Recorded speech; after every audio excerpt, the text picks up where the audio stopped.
All right, welcome to the Suicide Monk, and I am your host.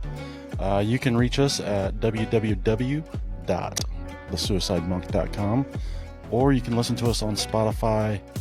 And if you do, please go subscribe and like. I would appreciate that. It helps me get the word out there to do what I need to do in order to reach people so they can tell their story. So yeah, please go and do that. I would appreciate it. It helps me a lot. And this week we're going to be talking to a friend of mine. We reconnected this last year after a 5-year hiatus due to a falling out, and we kind of picked up where we left off. There's, we don't have hard feelings towards each other. It's not that we're brothers in nature. So I think I'm going to call this one Deep Bonds, Broken Friendship, and Mended Brothers. So yeah, join us on this in-depth conversation. He's a educated counselor, or at least has a degree in counseling, has done counseling, family counseling, and I'm not sure about individual, but definitely on the family side, and has helped me tremendously throughout my life, just by walking beside me, being a friend, accepting me. And we kind of get into a lot of that, and even some raw honesty about some of those things, and how how he navigated a friendship with me, because I'm a difficult man to get along with at times. Anger is not an easy thing for anybody to deal with. And I got kind of pissed off in the podcast a couple times of yelling at the dogs, and I could see in his face, he's like, oh, here we go again. So, yeah, good stuff. Great conversation. He's really intelligent, way more intelligent than I am. Has a lot more solid opinions and theories on life. Definitely worth the listen. Yeah, so sit back, enjoy, and thanks for joining us. And I'll see you on the flip side. Are there birds chirping in the background? No, I was watching a reel with a dog barking. I was waiting for you to show back up. Yeah, I opted for the knocking over a bunch of bottles. Well, he knows I'm coming, and he knows that I'm an alcoholic, and he's got expensive wine. Hide his good stuff away. No, he keeps the good stuff right out in front. It's like, I don't know what to take. Probably nothing would be good. Yeah. Last time I was here, I ate the good ice cream and the expensive ice cream. I haven't heard the end of that so far. You ate it all gone? I did. My sugar kept, being the pleasures of diabetes, my sugars kept dropping. So that was always interesting. But yeah. So, dude, I feel like I talked myself out last night. You mean yesterday? That was like 7 hours. It was almost 7 hours of. Yeah, it was too long talking to Britton Day. Well, no, it was 6 hours because we did 3 the first and 3 the next. Which yeah, but there's always something to talk about. Man, I really messed up one of our friends today. One of our friends? It was bad. A mutual friend? Yeah. Who'd you mess up? I went to lunch with him. I can't tell you on here, but he didn't really understand that this was serious. Like, I was actually going down this path. And it messed with him really, really bad. Is this person older or our age? Younger artist, A younger artist. Yeah. Did I cut a wooden egg in half for him? Yes, I think you did. You did. You did. That was many, many years ago. Do I have one of his works on my wall? Yes, you do. Yeah. Okay. Yeah, I did cut a wooden egg, and I also made a television in a frame. Television tube in a frame, which he promptly broke. Yeah, I think at it a did get show. broken, but he did sell it. After it was broken? After it was broken, I think he sold it, yeah. Huh. Well, that's the artistic nature of Yeah. that piece. I mean, it could be No, I meant it broken. to happen. Right in the middle. Yeah, I meant that to happen. But yeah, I Really? messed with So him pretty bad. I Yeah. haven't talked to that guy forever. I usually have lunch with him, Yeah. at least when I'm home. Or not home, it's not my home. At least when I'm back here, I have lunch with him and another friend that he's friends with that inadvertently we're both friends with. Hmm. So we have lunch together. Generally, this time it was just him and I because my other buddy went south for So Christmas. what didn't he understand? Well, I think it's just this is a tough subject. I mean, suicide's a hard subject for people to talk about because most people, and this is the thing that I'm discovering, most people are connected to it in some way.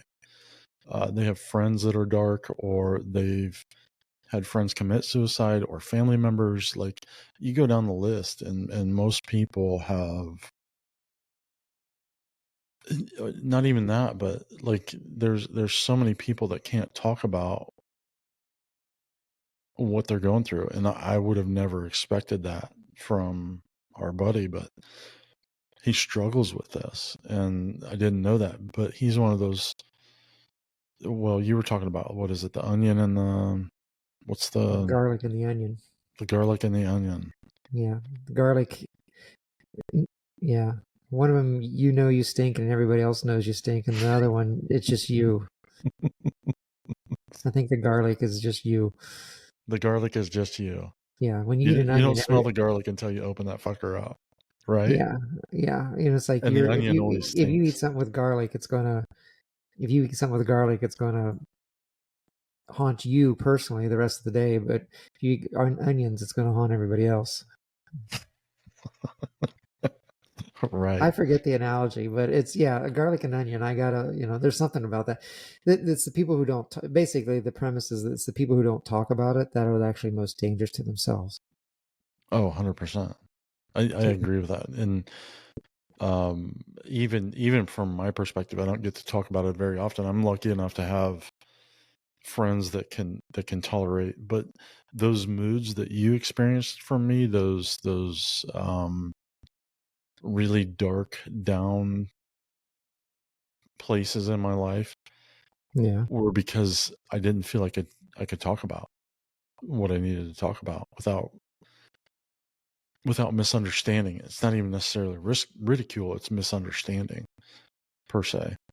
yeah, And it wasn't just necessarily our conversations, it was in general, period. Like, the taboo aspect of it was already in place. So I was just lucky enough to have friends that would listen to me in this process, at least as much as they could, because it's hard to listen to somebody who's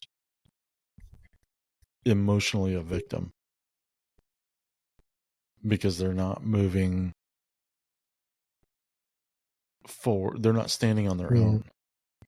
So And that this was friend, me. so this friend you were talking to today, then he didn't couldn't get his head around it because he struggles himself, or Well, it was difficult to enter into it because he was having a really difficult time even having the conversation, which was sad for me, because it's like I just poked a, for lack of better terms, a demon that haunts him. Um, and that's something that he hasn't dealt with yet, yeah, and has never really walked alongside it. I think it's just a haunting thing for him, yeah, and this talking about it is new, um, which is interesting to me, because it's like, how do you not, like, when you suffer in the way that like I physically saw him suffer today, how do you hold on to that for so many years? And now this is just the beginning of yeah. trying to do something about it. I don't know. I mean, don't you think that there's many, many areas in our life where we all live in shame, shame to talk about what we feel, what we want, what we desire, our darkest, our darkest moods are, you know what I mean? It's just like, I don't know, man. We're like consumed by shame or guilt and shame, sometimes. And look, I'd love to lay it at Yeah. religion's feet, but I really don't think I can because I think people, that's almost a universal thing. We feel ashamed of who we are so often. And so that drives us into our own little cubbyhole. It's amazing like how mentally weak you can become by something creeping in. Um, and I say mentally weak because I think that's part of mental illness. It's like there's this, when something happens, it happens to you, so you enter into that. It happened to me, and that and I hate to keep saying it, but it's that victim, not just a mentality. It's the victim action. You're acting out in your own life the nature of something happening to you. Does that make sense? Yeah. Like it manifests in ways that if you were to stand with it, if you were to absorb it, if you were to um, surrender to the things that happen to you, that is a very different reaction than absorbing it and saying, this is what happened to me. It's, how do I explain that? How do I? But do you think something has to happen to everybody? Like I'm fascinated, and I think even listening to some of the shows and some of the people, like I'm not sure that everybody has this traumatic event that causes them to be. I think Right. I think some people just have a bent that way. I mean, one of the things I really love about like it's kind of like the old Eeyore principle. I think you and I used to talk about on the shop. Like Winnie the Pooh and Eeyore and Piglet and all those guys. Well, Eeyore is clearly depressed, right? By any clinical measurement, Eeyore's Right. thanks for Yes. noticing me. He's got Yes. low self-esteem if nothing else. Okay, so maybe we Oh don't yeah, my. but no one tries to fix Eeyore. They just let him be, and Eeyore he acts out the way he acts out. But even he finds heroic deeds inside of him from time to time. That But no one's is trying to fix him, interesting. Yeah. Yeah. you know.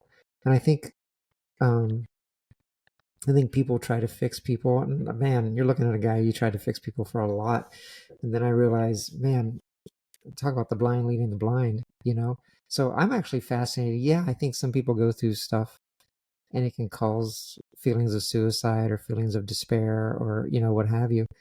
And I think there's some people just wired that way, and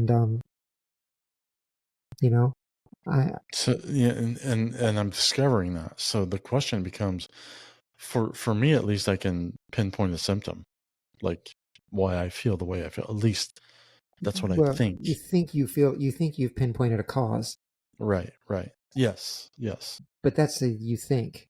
Is that your hotel bell? Yeah, you're gonna hear it in 30 minutes. You're gonna hear it dinging really loud because Someone checking in. it's Can't check out, it's but gonna you can ding check nine in. times. Um, like I mean, because here's the thing: someone can go through exactly what you went through and not maybe feel that way. So trauma is important, and it's important, and trauma does affect people. I mean, there's a lot of research coming out on that, Right. but it's not a universal. So then you have to say, well, why isn't it It's universal? not.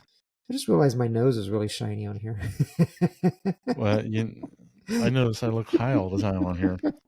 You are high all the time. What are you talking about? I might be high on life, man.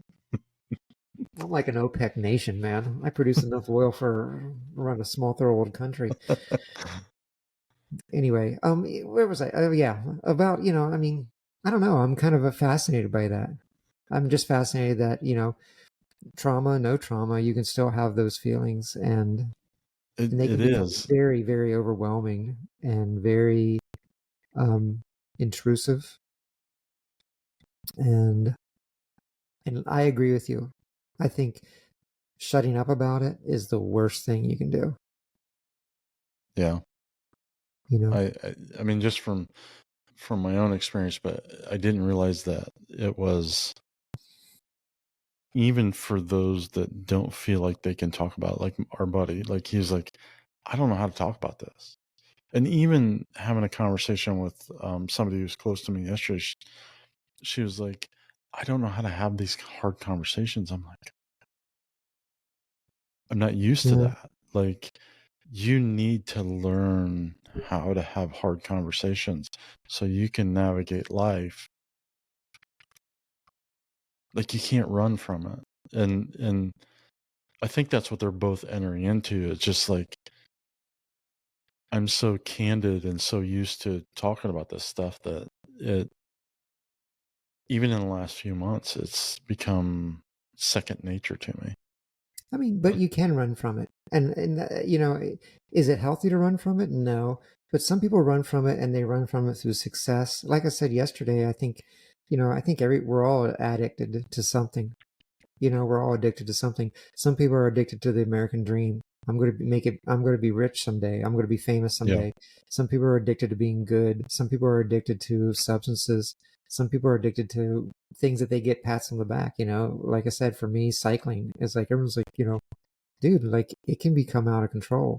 Going to McDonald's, those are my things. I mean, and when I'm feeling bad, I'm heading towards the Golden Arches. And I Yeah. mean, look, I mean, everybody laughs and they think, and look, I know there's not a chemical. That's funny. I know That's there's not a chemical thing like addiction to drugs or alcohol with that, but the satisfaction I get there, I love every part of it. I love when I drive into the parking lot. I love the smell outside of McDonald's. I love every part of it. I mean, most McDonald's, sometimes McDonald's suck, and I hate those ones and I never go back to those. But, right. But for like the most part, they're consistent. I love honestly, I love every freaking part of it, and it does something for me, and I do feel better temporarily. That's interesting because I hate every aspect of McDonald's. Yeah, but you love aspects of everything else. And Well, when I was no, working, like even when I go there to grab a quick sandwich on the road, like when I'm traveling, I'm like, it's it's the worst place I can go, but I know exactly what I'm gonna get. Like I know how it's gonna taste. So when maybe I'm nauseous, I'm like, can I eat this or not? And most of the time it's like, well, I can have that 2 cheeseburger meal and it's gonna number be okay. seven, number Yeah. seven, make it large. I'm like, can you make it small? We don't do small anymore. It's extra No, large or super large, yeah, jug, juggo right? fry. We are trying to make you fat, basically. I mean, so yeah, I guess what I'm saying is, is like, yeah, there's the added negativity of drugs and alcohol where it can start affecting your life in ways that are really bad, and the additional chemicals can really take over and really mess with you. But like honestly, like I feel like those addictions, and all addictions are, is they're a way of covering over what you don't want to talk about, what you don't want to deal with, what you maybe you don't even have the ability to deal with, right? Well, yeah, and I've been thinking about that a lot lately Like because, some people. Go ahead. well, I drink every day and I took on the cheap and I'm like, Wacky weed, yeah, the devil's devil's tobacco, lettuce. wacky Yeah. tobacco. And,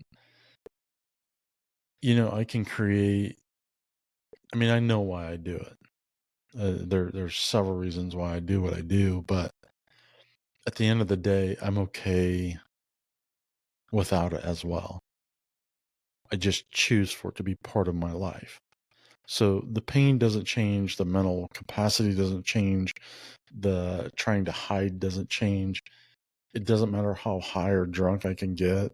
My body won't let me go. any further than a nice buzz or I throw up. So Yeah. the necessity for it, really, I'm not sure if it's there. I mean, here's the thing. I don't even like for me like, and I hear what you're saying, and I would agree with 100%.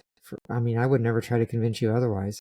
Like, I'm not sure that necessity for McDonald's is there, but I'm just saying I like how I feel. You know, when I'm down, especially, I like how I That's feel it. when I go there. Yeah. I like how I feel. Um, that greasy, salty, cheesy goodness and it's. I mean, look, I mean, The cheese there, that can't be there's burnt by I mean, fire. I mean, it's It could be here's the thing. melted but Like, not burnt.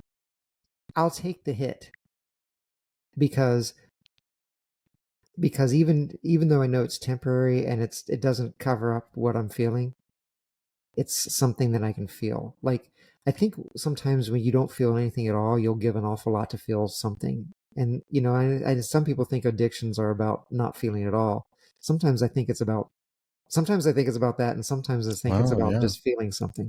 Actually, I think you're correct. That's why people, I have a couple friends who cut themselves. It's because they want to feel something. Yeah, It's not about not feeling. They already don't feel. It's about actually feeling something. That's a yeah. good point. So And even with drinking, I'm more vulnerable to those deep emotions, um, yeah, that have proven for me to be healing when I lean into them and not navel gaze on them. yeah. I mean, If when I was working with some of the chemically dependent people I work with, they'd get all clean and then they'd start gambling. Oh, I spend $150 a day in scratch offs. I'm like, what? right, you just went from one addiction to the other. And dude, that's what we all do. Like, I Yeah, mean, I think I'm 54 and I'm feeling, I'm starting to feel. I don't want to say I feel tired. I don't feel old at all. So that's the funny thing, but that's because I'm in probably the best shape of my life. right. And that's because But you're a a yeah, because biker, a I'm cyclist, probably addicted to something good for me for once. right? um, but I don't know where I was going with that. But All right. So you were saying you yeah, remembered what yeah, you were. yeah. I'm at a certain age. I'm 54. Soon will be 55. And realistically, like, I have to really look at how I've spent, my adult life, and it's like, I mean, you know, all the things you thought you were be when you were young, you realize you're none of those, and that's sad. But then you realize you're other things, and that's happy. So it's not like it's all sad, but I wouldn't Well, say that's that. true. I That's wouldn't say true. that I feel suicidal because of that, but I would say my mood is definitely darker now because of that. Not because I feel like a failure or something like that. Just because you realize, I'm not going to be Warren Buffett, and I'm not going to be, Is I'm that not going Jimmy's to. brother? Yeah, it's Jimmy's brother. Well, Jimmy's dead now, and Warren's partner is dead. So yeah, he's living Everybody's on sponge dying. cake. um, I don't know. You know what I mean? Like, and I find myself looking for new hits because the hit that, being in the rat race and saying I'm gonna artistically, assert myself and stuff like that. Look, I do great stuff, but it's not changing the world. You know what I mean? It's not going to change the Does it world. have to? Well, you That I always want think to that be. I mean, because if you change the world, you make more money, and then and stuff like that. I mean, honestly, that's all I wanted to do is I'm not going to be George Nakashima or Wendell Castle or any of those guys. You know, I produce a nice product. And here's the thing, and that's okay. But the thing is, you got to let go of that other stuff. So when you let go of the other stuff, I think my mind fills in. I think my mind fills in with other hits. But, I mean, the other year, I mean, you know how I don't even like cars, right? You know the kind of crap cars I drive, and it's point A to point B, right? right. Same as me. I mean, I Oh, like cars, yeah, you but love cars. yeah, You just, But they are a a point A to point B. I understand the value of cars, and couple years ago, I'm like, I got convinced I wanted a Mini Cooper, and now I want a Mazda MX-6. You know, fun car, fun car. yeah, a really fun car, and they look as the Yeah, new ones are and they, friggin' beautiful. and they have an e-brake, which is beautiful. Yeah, It's front but wheel here's the drive. You thing: can just it's smoke no, that thing. it's no coincidence that guys my age like go out and buy sports cars. They're realizing that they're not going to achieve whatever achievement they thought they were going to achieve. They're not going to make it. So you appease yourself with something new. You go The buy a new midlife, house. Like yeah, there's no the reason midlife for crisis. what? The midlife crisis Yeah, is what they call it. it's a cliche, but it's a cliche because it happens to so many people, and I think that cliche is because people the the drug that they were using to get them through every day is no longer working for them. So they're looking for another hit. Okay. Some guys do it with a new wife. They trade in the old model and get a new younger model. You know, That's true. They you do. know, I mean, with alarming incidences, right? Yes, yes. Some guys quit their career, if I worked really hard, they retire and then they devote themselves to some kind of ministry or social good cause, you know? That's just replacing one pursuit with another pursuit. And the pursuit is not so bad. It's what it hides. And I think we're all running from ourselves. I guess that's what I'm saying. When I run to McDonald's, Mm, I'm running from myself. I'm running from the hurt. yeah, that's true. When I'm buying that car, I'm running from the hurt. Because when you buy a new car, it's the hit's going to last a little bit longer than McDonald's. You're going to Yeah, have that. You're going that's a week. maybe 30 days until you get that first payment, and you're like, damn, what did I just do? McDonald's was so much That's cheaper. more than my damn house. What the Yeah. hell? The 6.99 Big Macs was a better deal. Yeah. So I don't know. Um, Maybe I'm all wet, but I think it's I don't I don't think I am because I think people are just replacing one thing after another. When they realize this isn't doing it for me anymore. And I think yeah. the Oh, for core sure. underneath is we're all pretty sad people underneath, and we all have a lot of self doubt. And um, Do you think that's an epidemic of our culture, of the American culture?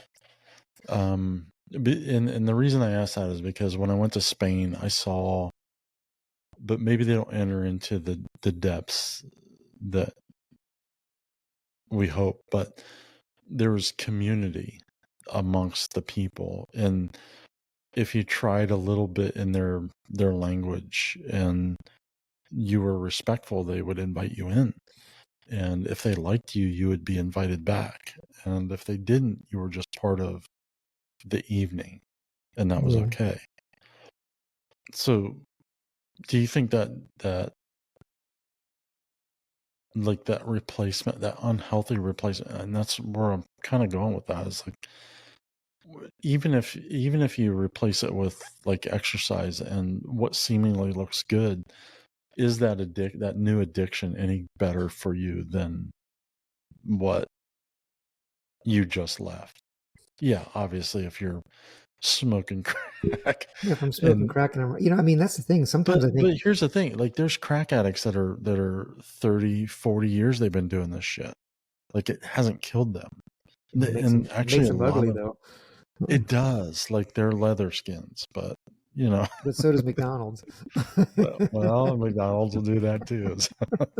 Crack and McDonald's crack. That is Maybe I'll true. just That try. is true. Maybe I'll give up McDonald's and just start trying crack. Just some Uh, freebase. you get done. No McDonald's, no cycling, just all crack. You'll get to where you're going, that's for sure. you At know, least for a I, short time. I don't know if I don't know if it's an epidemic or not. I do think that we isolate ourselves. I think isolation is increasing, True. Yeah. You and think 2020 encouraged that? And people just got used to it? I think we were on our way. I mean, people sit in their house and watch television for 4 hours a night alone. Yeah, true. I think we were already on our way. I mean, Prior to I that, it just think kind for of amplified some it. people when they started working at home, I think that reduced their one social contact. For most people, that is their social contact. Then That they is leave the true. office and they go home and they're with their family who they may or may not be able to stand, for long periods of time. And Well, and that's where you find romance also is in your workplace. Unfortunately, even though you're not supposed to, that's actually where you find it. well, yeah. I mean, if you're, yeah. Well, I mean, you're supposed to, yeah, you're not supposed to even if you're single, I guess, anymore. But yeah, Right. But it happens no matter what. So yeah. So I just like, think it's the isolation. It's the not talking about it. hmm, which is interesting. And I'm starting to see more people, more not necessarily in this realm, but in the mental health realm of people popping up to speak out against the fact that we can't speak, that, that there's no voice, which is really good. I think I'm like, Yeah, so there's a shift in mentality that's happening in our culture, and we're on the beginning, um, maybe on the cusp of that, yeah, but it's been in the works for, like, it doesn't get to this point without it being a process that has been yeah, working for a very long time. Um, which is exciting because it gives people voice that have struggle, and the yeah, dude, I just can't wrap my head around, why would you not want to talk about it? Why would you keep this to yourself? Why would you suffer in agony alone when you have resources? I can't get that wrapped around my head with our friend, like my buddy, or our buddy, our friend. Um, it's taken him, I don't know how old he is, but 35, maybe close to 40. I no, don't he's got know. to be 40. So, but he looks way younger than that. So I struggle with, like, age wise, but Yeah, that's a long time to carry something without ever speaking out. And this is just yeah, the beginning of that. And to only rely on um, your spouse or a significant other to carry that weight. Wow, that's interesting, because that would be the interview before the last one, and that was the two suicides, widow and 5 children was that episode, and that's exactly what happened. He didn't want to speak out. He wanted to carry this, but she ended up being the one to carry his weight because he was unable to release that to anybody else. yeah. So, and she didn't know how to carry that. Man, that's interesting. I mean, sometimes when people start talking about it, they feel worse at the beginning. Like, Exactly. And you should. and you're like, I feel worse. And so then they back off Hmm. rather than push through it. It's kind of like exercise. You go out and you're like, I feel terrible. you know well, that's why you should go out and do it tomorrow too, and do it Yeah, again. 100%. It Yep. because it does become easier. In other Yep. words, but I think people expect to feel great, and what they feel is they feel exposed, they feel like it didn't do what it was promised to do, you know and I mean, sometimes, sometimes there's not an answer to these questions, but just talking about it is really important. Like, maybe Right. just Yeah. letting go of the Yeah. answer is that there doesn't need to be an answer. There just needs to be a feeling and someone saying, I feel that way sometimes too. Yeah. Yeah.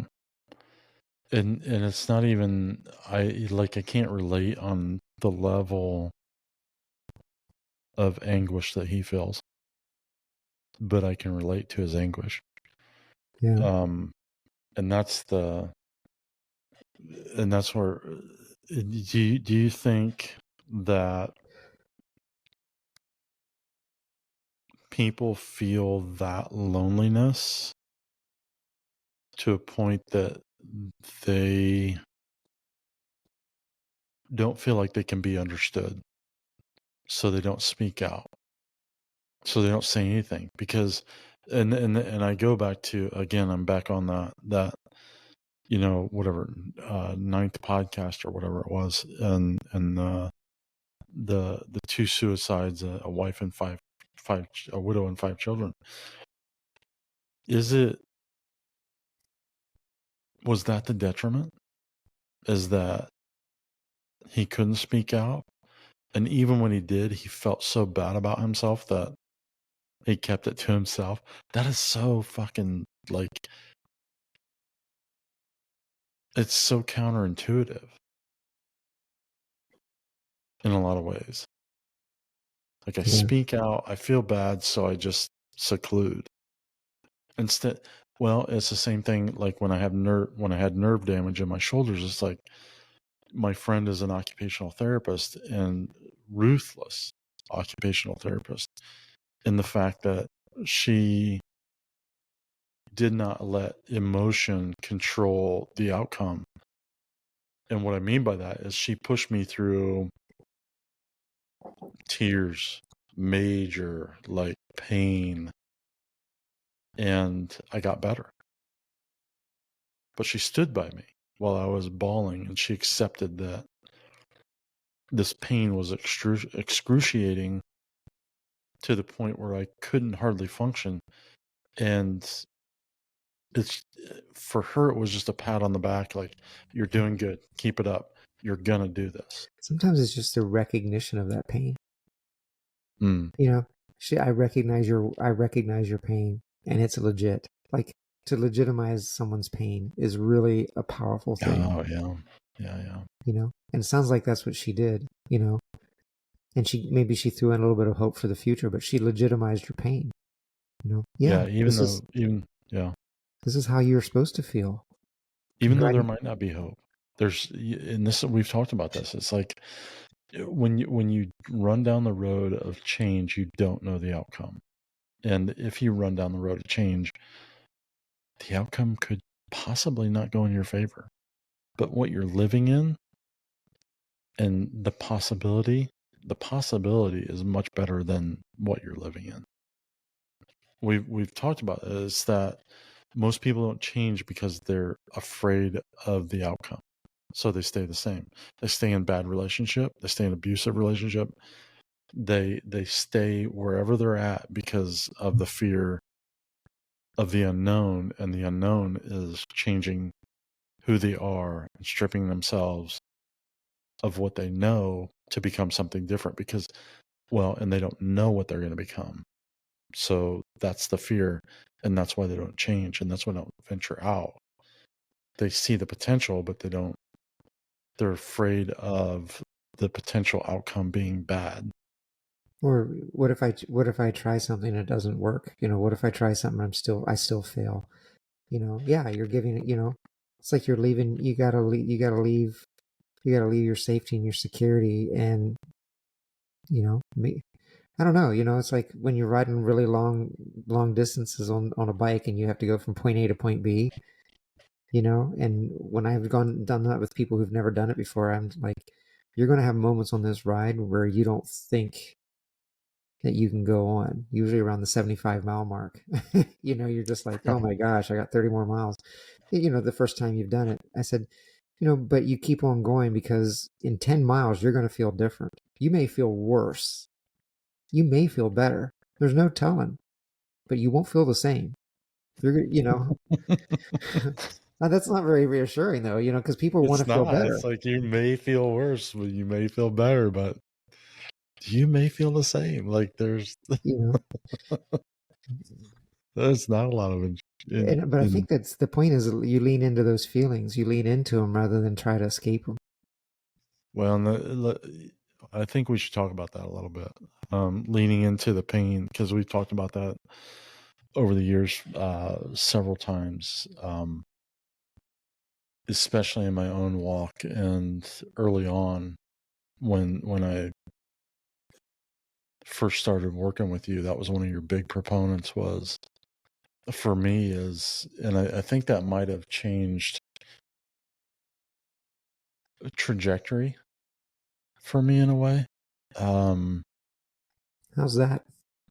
well, leaning into the pain, it's the same thing as like my friend says. She's like, when you lose friendships, that you've served your purpose and they've served their purpose. And when you lean into the pain, you give less power to the pain. You Mhm. actually embrace something that is trying to destroy you. So when you lean into it, it now becomes a learning mechanism instead of a detriment. And that was one of the big things that you taught me. Now I know that wasn't evident, obviously, right away. It took me years to figure out how to lean into that and to rest in it and to be part of it and to move forward in it. But it was the process of starting to lean into it and in that relationship that we had, um and then that I think that leaning into, or that advice to lean into the pain was also reinforced by some of the suffering we had on jobs, of your confidence, my I don't want to say inadequacy. What would be the word there? Because you had the confidence in one area, I had the confidence in the other. It was like, You can we got do the this? looks. I got the brains. Let's make lots of money. Yeah, Remember that song? you got the Dude, books, I got the brains. yeah. Okay, so going back to that, yeah. That's so funny that you saw me as being confident because I'm like, man, Well, we both were in certain. That's the crazy thing. Like, and I think I was confident in the beginning. Maybe you were confident in the beginning. You're like, we can do this, and I'm like, no, we can't. And by towards the end, I'm like, yeah, we can finish this, and you're like, no, we can't. mm, Like, we carried each other through different adversities in our own struggle. yeah, Even with like laying floor, as the metaphor is like, can we do this? How do we do this? And I don't remember which. I mean, it's been a while since we've worked in those areas, but we always flip flopped in that, like, we can and we can't. mm, And one was saying we can't, and then the other was saying we can, and then as we get farther in the job, it's one we can, and the other's like, I don't know if we can. yeah, It was the beautiful relationship of working together. And that was our beautiful relationship. Is um, if there was a struggle, we were able to bounce our issues, our problems, our ideas, our struggles off of each other to here find comes the dinging. resolution in that. That's a dinger. That's my grandfather's clock. It is a grandfather clock. But I It's remember right that as a there, child. right behind my Is it mic. right there? Man, I'd punch that thing. Um, yeah, well, I mean, In the old days, about that's like 5 days ago, I would have punched that thing. we can all go crazy. We just can't go crazy at the same time. You know who said that? No, I don't. You know, you Hey, don't. Suze. Hi, Pam. She always used to say that. Remember Really? that? We You can all go remember? crazy, but we can't go Yeah. crazy at the same She time. says we can all go crazy, but we can't go crazy at the same time. Yeah, I love Pam. You know. We can say Pam because nobody knows I know. that Do we're you talking remember about her Pam. doorbell? She goes, "I love my doorbell Oh because it yeah. goes ding Hi, dong." And she goes, Pam. "Hi, Pam." It says it's saying hello to me. Yeah, Yeah. Um. Anyway, someone may figure it out someday. I Well, I doubt mean, it. that's the thing. I mean, here's the thing. You say, you were asking, is this epidemic in our society? I do think we're becoming increasingly isolated. You know, we don't do social Yeah. clubs. We don't do this. And then we live in a freaking Instagram world, baby. Everybody looks good on Instagram. You know what I mean? Except for Everybody, me. you know, some two bit woodworker, does some river epoxy table, and he puts it on there, and people are like, "That's beautiful." Everything looks good. Trust me, I can make a piece of crap look good on Instagram. Just put some flowers on it. You know, it's like Put some when, daisies. yeah, when you watch those home renovation shows and they renovate those homes. Okay, I'll just put it in your thing. Remember those things? We're going to renovate this home in 5 days. Well, they send them away for a Oh yeah, vacation at Disney World. yeah, Look, it doesn't matter how many people you put on the job site. You know, and I know what a house that was built in 5 or remodeled in 5 days is going to look like. But on well, camera, it always looked fantastic. But now you find out those people, they went back, they went home to a freaking mess. Stuff was half done. It was poorly done. It was slipshod. And then as soon as the cameras were gone, they were gone. And some of those people had to yeah, sue to get their house repaired because, but it looked good on television. It looked good. It looks good on Instagram, you it know, does. and we live in But a those world also where had. that's valued highly. So then if you're going to, you always talk about exposing yourself on the internet. I'm slightly uncomfortable with that term. I kind of like it because it's. Let's say expose ourselves now. I'm like, I'm kind gonna of, expose. I'm gonna pull my pants down for you. it makes me a little uncomfortable when you keep talking about exposing yourself. It's micro. I've always been suspicious that you're that type of guy. You're down in the corner exposing yourself in the evening. I do have a trench coat. Yeah. I don't need a trench coat. But I mean, but here's the thing, like when it comes down to it, it's like woodworking 101. Woodworkers always like some guys, look, as well as I know, you do your best, and sometimes not every project has an area where it's not doesn't look as good as you hope for in your mind. Right. Right. But there's some woodworkers that deal with that by saying, "No, I'm a master woodworker," and they just overlook it. I don't have that in me. I'm always like, I'm pointing it out to my customers. Yeah, do you see that little crack? And they're like, "No." You know So, what I mean? so And well, so I I think do, that's and the this. thing. It's like there's people live in the whole world like that. Like they just Well, avoid showing the cracks. And I'm like, why? We all got cracks.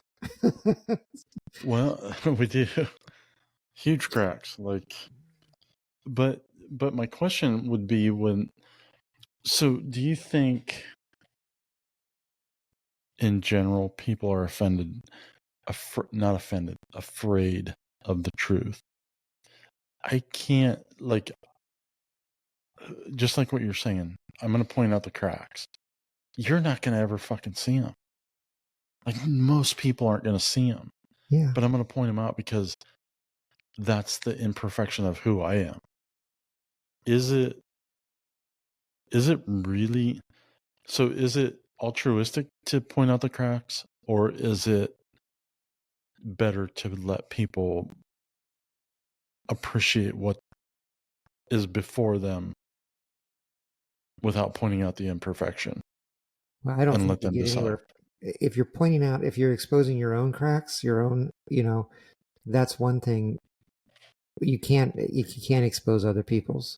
Like they have to either go on that journey or not themselves, I think. In other words, and the way you invite them to They go have on to the journey, expose their own cracks. yeah.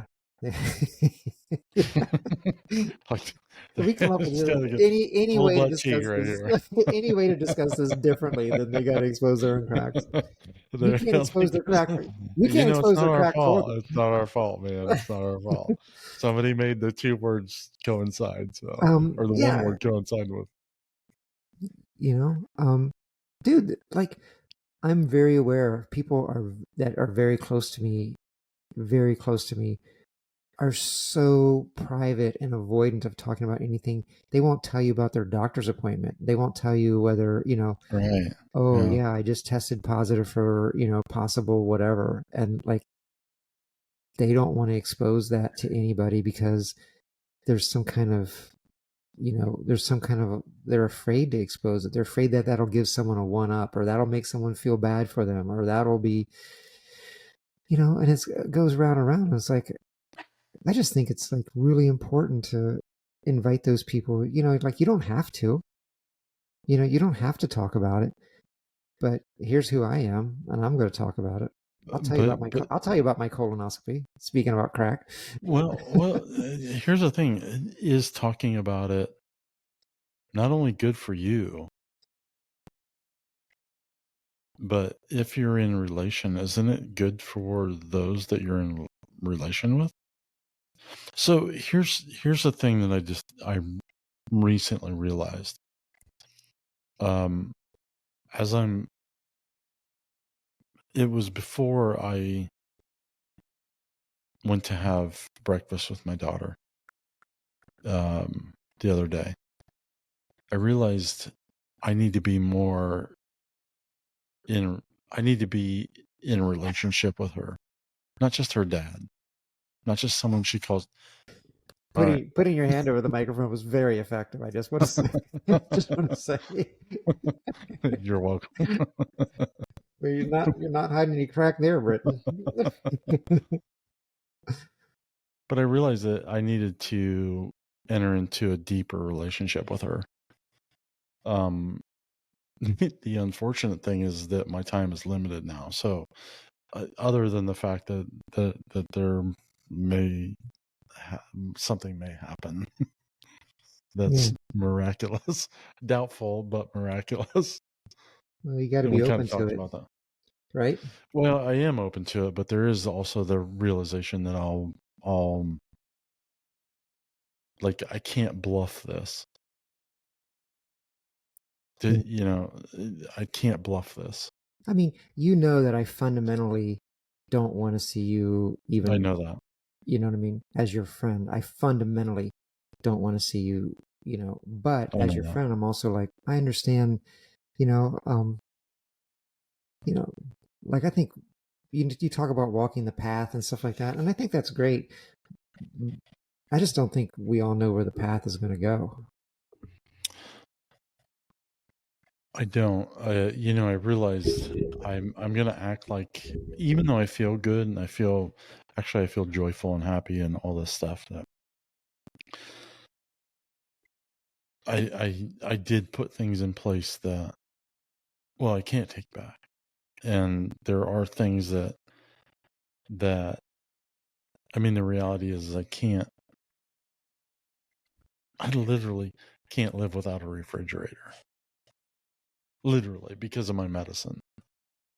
So it's like, I put things in place that ensured my demise, but again, it was before I, well, had the podcast and had my son, and so there's this element of faith that I've entered into for myself, despite what anybody else believes, and I don't know. When we talked about this yesterday, it's like I don't know if my God's going to show up, and but it's okay if he doesn't. Like, that's the thing. Yeah. Like, It doesn't mean he's not even caring. right. It doesn't mean that. Exactly. It's a hard. I don't like. I'm glad I'm not on anybody else's side of this, of me. I'm so glad I'm not on the other side of it. What do you mean by that? Well, I don't know how I would deal with, well, say you saying, "Hey, this is my path. This is where I'm going. This is what I'm going to do. I'm going to take my life."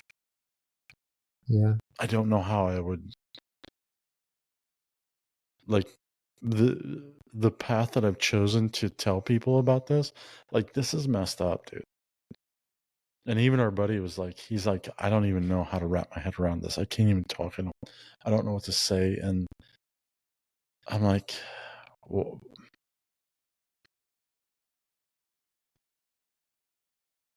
what did I just do? Did I just do it again? Did I just fuck up again? Like, By what? By telling them that where you were, what you're thinking about? well, not necessarily that, but looking forward and looking to the future, and I can't let any aspect go. So I look at the result of what I'm going to do and look at it as a reality of the consequence.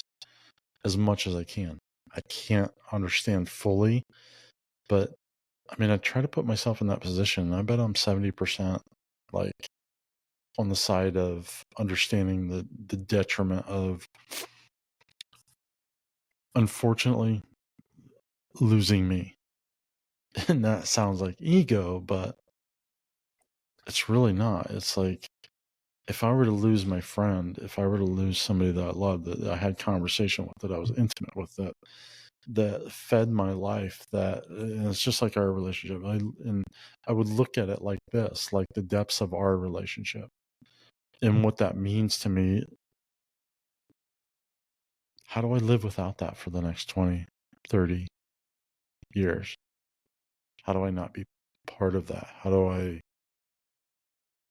accept that this is the path that I've chosen, that or that you've chosen, per se, since we're talking in that, since I'm talking in that realm.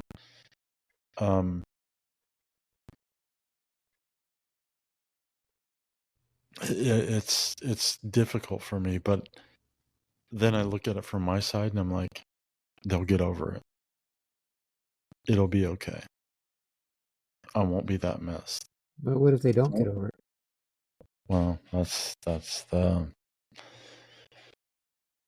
I've devastated 2 people in 2 days, so there's there's the detriment of that, and I didn't realize what that Well, was. I And mean, the problem is we make judgments about our importance. Not our importance, that sounds bad, but we make judgments with limited knowledge about what our importance is in long term. You know what I mean? And I'm not saying you've done this. I'm saying that I do this. no, You know, my perspective is limited. You know, it's really limited. It's limited by almost like what I feel right in the moment. You know what I mean? Humans have an ability to go a little bit further than that, but not much further than that. You know what I mean? Not much further than that. It's like if I feel okay right in the moment, but if I wake up in excruciating pain tomorrow, things change dramatically, right? Like, right, and our yeah. perspective changes. You know, the problem is our perspective is so fickle, not fickle in a bad way. It's so dependent on and the stories we tell about ourselves and the stories we tell about our past and the stories we tell about our future. And, you know, um, I think, yeah, I don't even know where I'm going with that, but I think the narrative that we tell ourselves about our past and about our future is very, very influential about what we do in the future. But then the problem is our narrative is never really 100% factual. So that's interesting that you put it the way that you did, that the narrative that we tell about ourselves. But for so many, especially on this side of it, it's the narrative that was told to us about ourselves. So, and what I mean, or what I'm saying by that is, I think parents, peers, siblings dictated that story.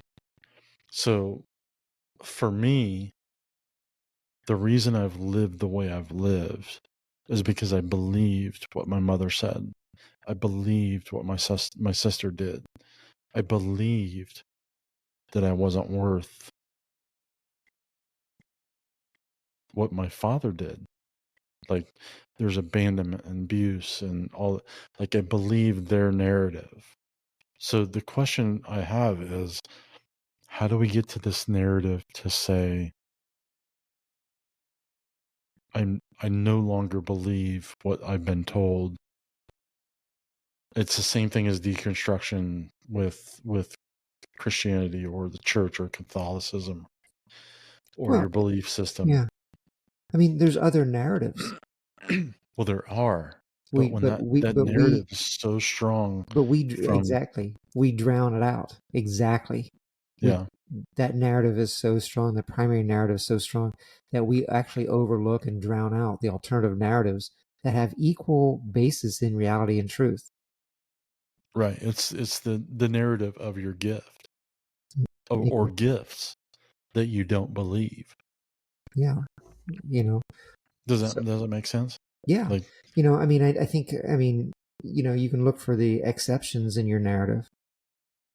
I mean, Britain, like, you talk about feeling alone. You're the most social person I know. You're out with people and interacting with people far more than 90% of people I know, but you don't see that. well, I see it, but I still feel alone. Well, yeah, we all feel alone. That loneliness comes from youth. It's not, and that's what I've realized. And that's the hard thing to see is I do have people around me. I do have people that are like, "Hey, let's go do this, let's go out, let's go." And maybe for whatever reason that doesn't work, but I do have that. I just never really saw it. It's hard to see that you have somebody that loves you and is walking beside you, Yep, whether that and be an uncle, a sister, a brother, a mother, a father, yeah. a sibling, or a friend, Well, it's hard to or see. somebody. And even if you see it, then you also can minimize that. You can say, yes, Yes. but, Yep. yes, I do have this, but that doesn't change. Right. And I'm not saying it should change. Like, you know, it's not changing it. It's just realizing that there's other narratives that are going on that are equally true. Yeah. You Yep. know, But hearing those narratives, like you hear the negative narrative consistently. So how do you? It's really hard, even though you've had a positive narrative told to you by a certain person at certain times in your life. It's hard to hold on to that because the negative outweighs, like it's reinforced by who you are and the things you do. I can reinforce how shitty of a person I am right now and the things that I've done in the last few days. and you're right. You are a shitty person. Thank you.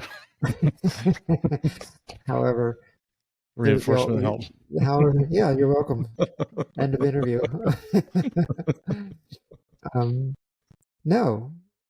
However, you and I had a falling out 5 years ago, and even though I was like, maybe I should call him, I didn't do it. You called me.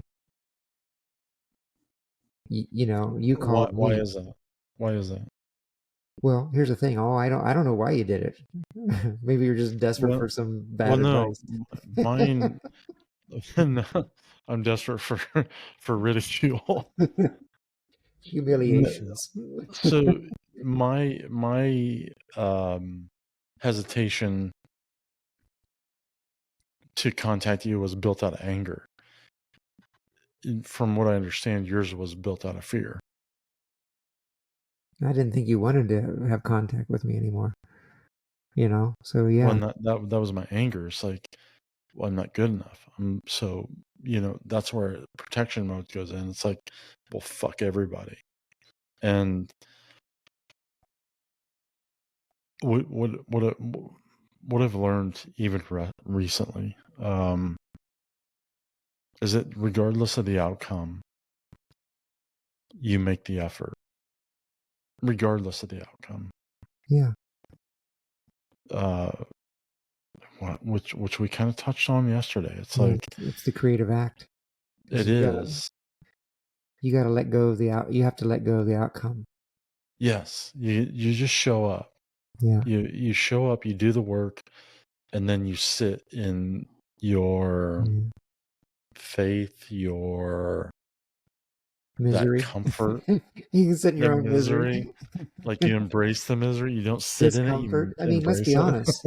Sometimes you do the work and then and you're discomfort. You're in misery because you did but it. But at the same but that's time, okay. I think that's that's a beautiful exactly part. that's the okay. That's okay. Yeah. Like Um, I did it. I did what I was supposed to do, and now I can't control anymore.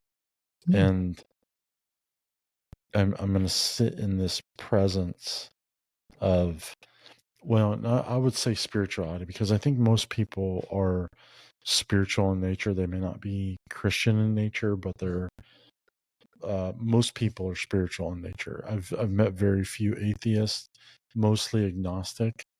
Um, so there's what the hell? There is the Piper. That was gross.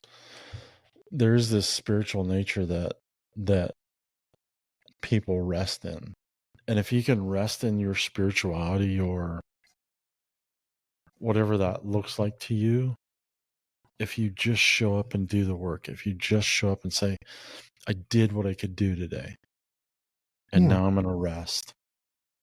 What does that look like? Well, I mean, it looks like you calling me and saying, "Hey, I'd really like to be friends."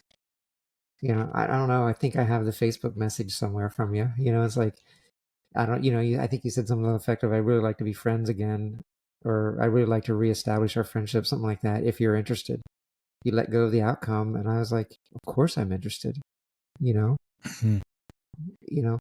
So but you left space for me to not say no. Yeah, You yeah, did for leave sure. space. You know, Yeah.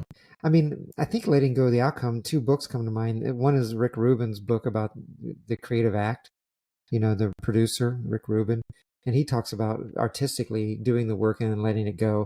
Then there's The War of Art, another book The that War was of Art mentioned was in the great. podcast. He's like, you do the work, you show up, and you do the Well, and work. that's the premise of that book, and I do talk about that book. It's and you introduced me to that book actually. Well, you know what both of them also say in those books? They also say that your creating is not time for editing. Okay? In other words, when you're creating new work, you're not editing. You're just trying to get word. If you're a writer, you're just trying to get words on a page. Editing comes later. Okay. And I'm That's not yeah, sure in our yeah, life. yeah.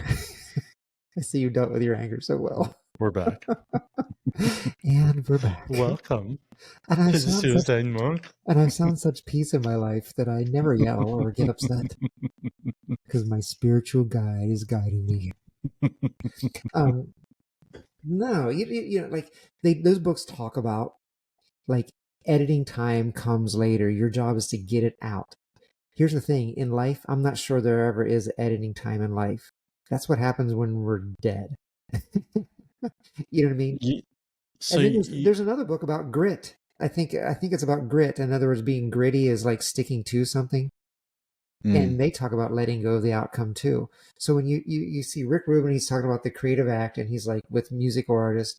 War of Art's talking about authors and stuff like that. You do the work, you show up. This other guy's talking about being gritty and stick to itiveness, and it's like you got to let go of the outcome because 90% of the time, like Olympic athletes don't set personal records every time they go out and train. right, Sometimes they go out right, and they do half the effort. In fact, most Olympians do like a half of the effort that they need to make for an attempt at competition. mm, You know, if you sit there and if you go out every day and you're like, "Well, I'm not going fast enough. I'm not running this fast enough." You know, whereas if you just go out there and do the work, and then when competition day comes, then you're like, "Now we'll see." Maybe I need to adjust something. Maybe I'm the champion. You know, right. you know but it's really funny, all those books talk about like letting go. It's not your time to edit, it's your time to do the work. And I think there might be something in that about life, like, and we're always providing commentary and edits on our life. I am you know um That's true. Hey, somebody's at the door. I'm gonna have to pause. that's not, We had to pause there for the visitor. yeah, what, you want a cup of sugar? Probably, I wasn't probably. that wasn't a that It wasn't wasn't a booty. It innuendo, wasn't that a booty wasn't call. really innuendo, but yeah. I know it wasn't a booty call. I was gonna I was gonna do a little promo. I was having a little bit of ice cream. I was gonna be like, this episode of Suicide Bot brought to you by Briar's Ice Cream. On your last Man, they ain't paying me shit. on your last meal, only go for the very best. Briar's Ice Cream. If you're gonna freeze to death, do it with Briar's ice cream. Let Briar's be the last thing that enters your mouth. That was terrible. Other than that intubation tube. Before Yeah. that intubation tube enters your mouth, stuff All it right. full of Breyer's ice cream. Good Lord. Well, I mean, little Make gallows sure they humor. can't get the tube in. Yeah, don't release any of that shit. No, like this. Honest, we joke about it and stuff like that, but I think that's this is important stuff. Here's the Yeah, thing: I think so. I mean, don't you feel like you're feeling more alone? The older I get, the more alone I realize I am. oh, I'm totally alone. Like, But I think that might be getting old, or I older. think so, but there's, we miss something about this intimate relationship we're supposed to have with a partner. Um, there's this reciprocation of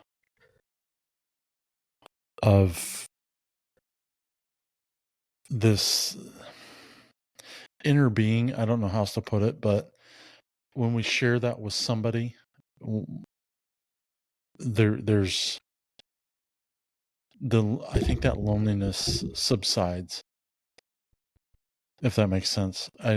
That's it's a theory. It's not it's not No, even, well, it's a belief, but it's not something that I've proven. I just think that that's the way it should be. That's the way it's supposed to be. There's this intimacy that we're supposed to have that we don't feel lonely in. And I don't think many people experience that. yeah. I'm not sure that it's supposed to be like intimate, like within a marital thing, or that always helps. But I think it's like intimacy is just like, you talk about exposing yourself. That is intimacy, is like Well, taking it the is. risk, Yeah. that someone's going to say something or going to judge you, or they're going to distance themselves from you because they're not comfortable with whatever. You Right. know, that is all intimacy involves risk, and exposing your inner thoughts involves risk. And and a lot of us are taught at a very early age is don't expose yourself to the potential for hurt. And so you end up being alone more and more and more and more, in your thoughts and in your own. Okay. So say somebody exposes himself, and then this goes back to earlier conversations, and they don't respond in a way that nurtures or helps, or maybe they respond illy in an ill way. Yeah, Is that the indication that this is probably not the relationship? I think so. I mean, I would think so too. Like, if somebody's like, there can be, you can respond, like our buddy today. He was like, Mhm. I don't know if I can support you. I'm like, dude, that's okay. It's okay. I understand you're struggling. But we had the conversation. Yeah, So then the question becomes, like, I'm like, if this messes with you, dude, I do not want you to support this. I want you to get you straight first. yeah, And like, that's my biggest concern, is like, you get your head straight, and if you can support me, that's great. If you can't, I get it, man. But thank you for the conversation. Like, now I know where I stand with you. It's like, yeah, I need to walk on some of those eggshells for a little while, but I'm yeah. also giving you opportunity to work through the process, that we're friends, we're intimate friends, and then we have this conversation. But you can't wrap your head around me not being here for the long term. I'm okay, dude. I'm okay with that. I think when you reach someone like our friend, today, if he says, "I don't know if I can support you," that's still conversation. Oh, it's a great conversation. You know what I mean? It's when people either judge you and say, "Well, you can't do that," and tell you what you can or cannot do, or when they don't talk about it at all, you get the stone wall, you get the I'm not going to discuss this at all. Those are the people that you got to let them go, and not in an angry way, man. Maybe they got to do that to keep themselves safe. Maybe they're not at a space where you Well, know and that's what it was. It was like he was like, I'm in a low spot right now, so I don't know if I can support. Hold on a second. All better. it's all better. All better. Dog. Um, yeah, I don't know.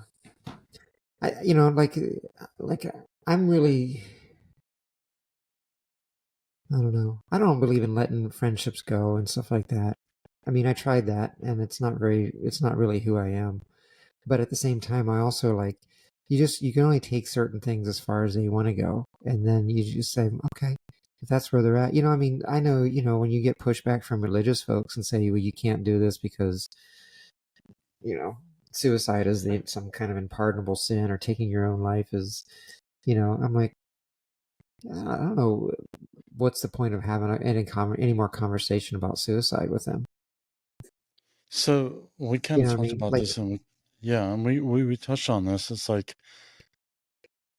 with Judas. Now we'll go biblical a little bit, and that was like I even mentioned that today. I was like, if Judas would have waited a day.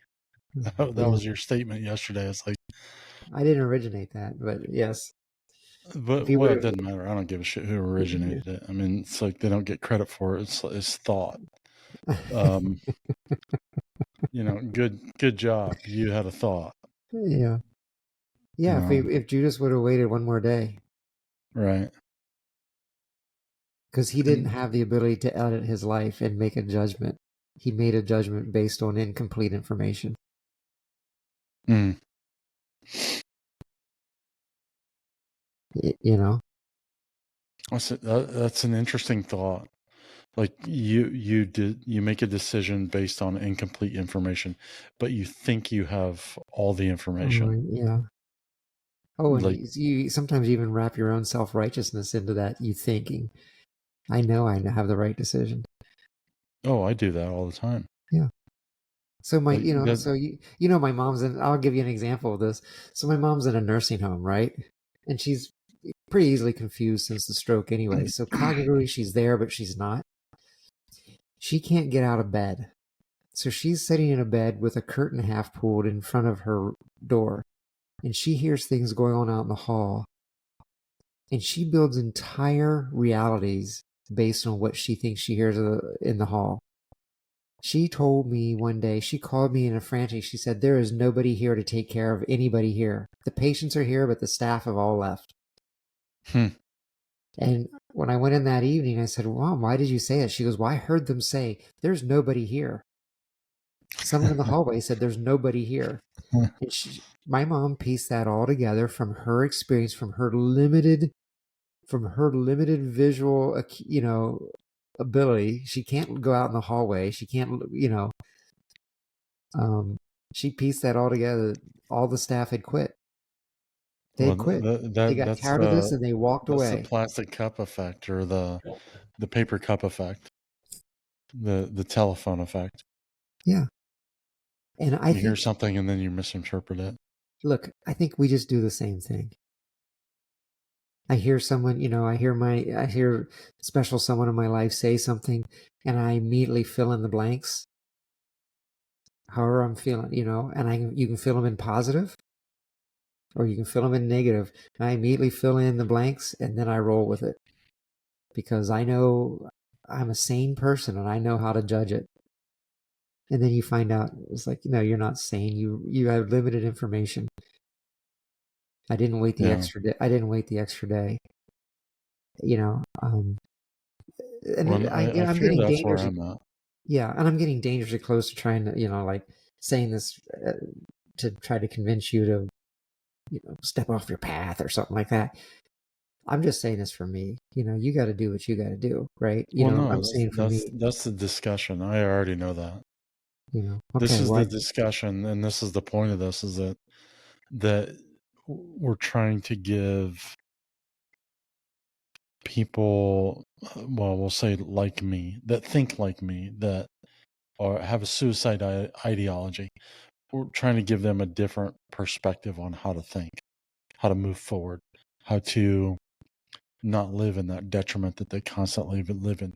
I look at people I know, and it's like they're I've led them to the water and they won't drink. I've led them to therapy and they won't drink it. Mm-hmm. Why? Well, that's the old saying, like you can lead a horse to water, but you can't make them drink. And it's like, I'm actually doing that and I don't understand it. And I don't know how to help in that other than I've done what I've done. I've done all I can do. Yeah. And, even with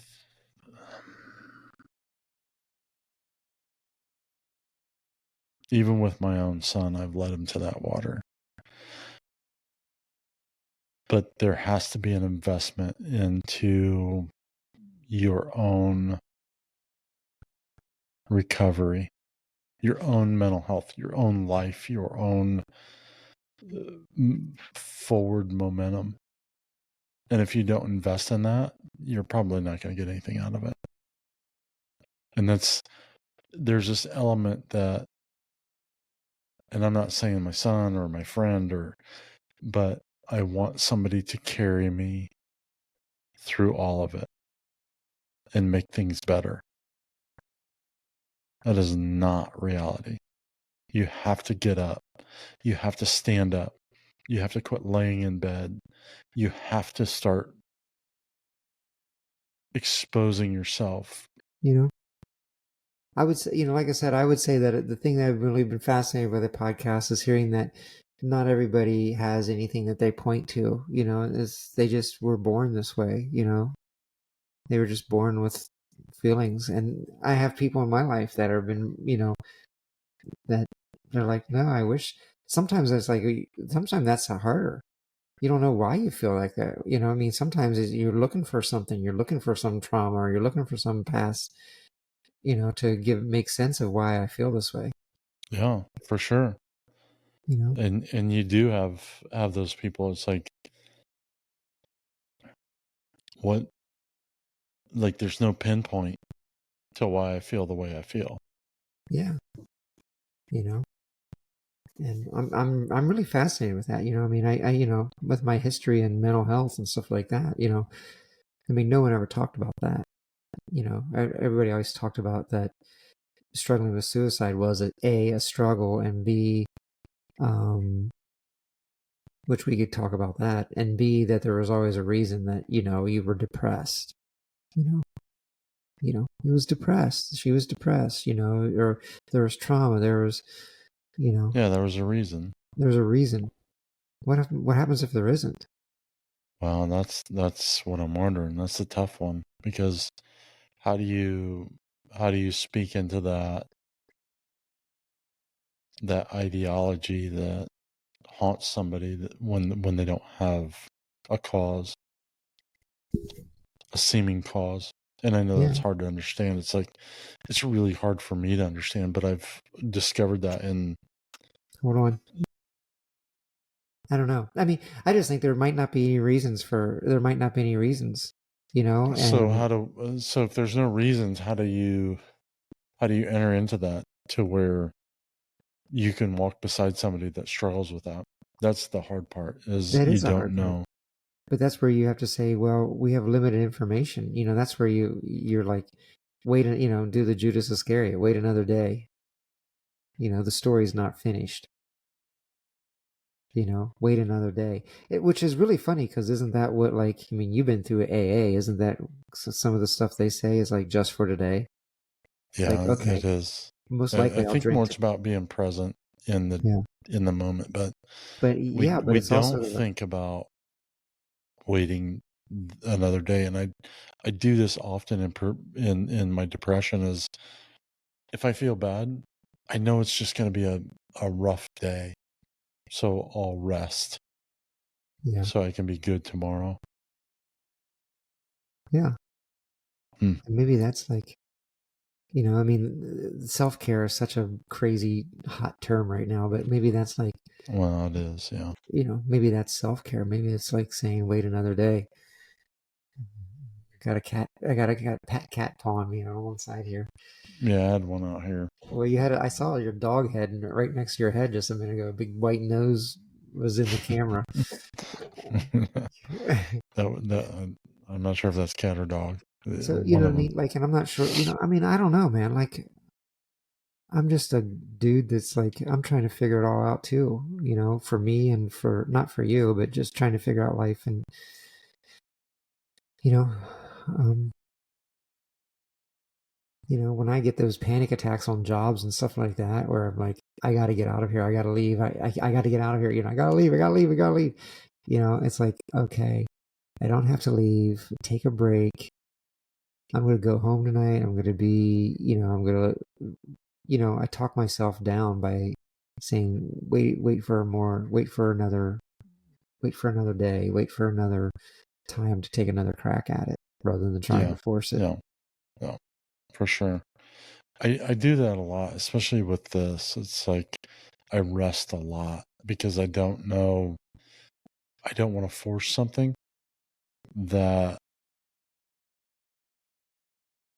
I don't want to force my own will on the creative nature of it, per se. Okay. But that's also me resting in, like, I've done the work. Like, I have done the work. Even creatively, I've done the work. Even, there are just those times where it's like, you don't have to produce any more than what you've done today. Yeah. Does that make sense? Yeah. That it's okay. And sometimes it's not a lot. Sometimes it's a whole lot. Mm-hmm. Sometimes I pat myself on the back. I'm like, you got a lot done today. And sometimes I'm like, you didn't get a whole lot done, but you got something done today. And you showed up. Some days it's everything you do just to breathe and stuff and that's success too. Like, Dude, yeah. It's like just I breathe. stare at these microphones all the time in thought. That's me showing up. Yeah. That's the, unless we're producing, there's this ridicule. It's like, I'm producing in thought. I'm producing, like, I just spent 20 minutes in this la la land thinking about what I should do next. I'm producing. I'm working out the problem. Just simply working out the problem. There's a lot of people now who are saying, because we all have phones and we all have diversion available to us at 100% of the time, like they think creativity is going to take a slide here because creativity comes out of boredom and silence and stillness. Does it? I mean, generally it does.